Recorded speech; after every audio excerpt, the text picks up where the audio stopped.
একটু বুঝতাম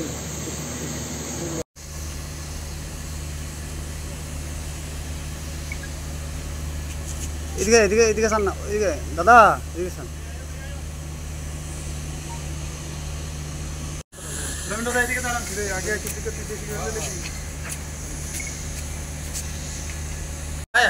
ভাই ওদিকে যাও ওদিকে বাইরে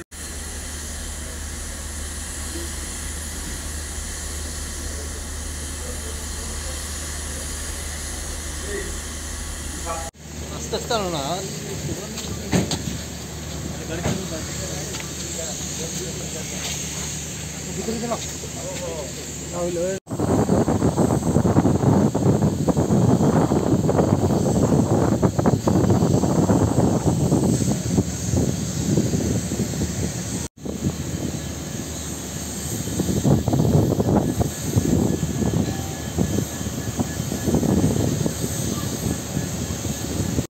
গতকালকে আমরা একজন ইন্ডিয়ান টাউটকে অ্যারেস্ট করেছি।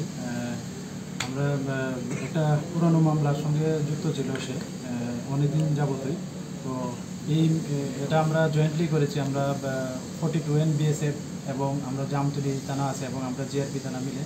তো ওনাকে মধ্য চারপাড়া থেকে গ্রেপ্তার করা হয়েছে।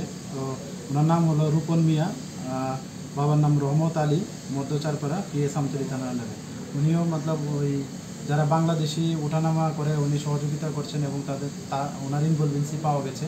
তো গতকালকে আমরা ওনাকে গ্রেপ্তার করেছি, আমাদের জিআরপি থানাতে এনেছি এবং আজকে ওনাকে মহামান্য আদালতে প্রেরণ করা হচ্ছে। রিমান্ডের আবেদন জানানো হবে কি?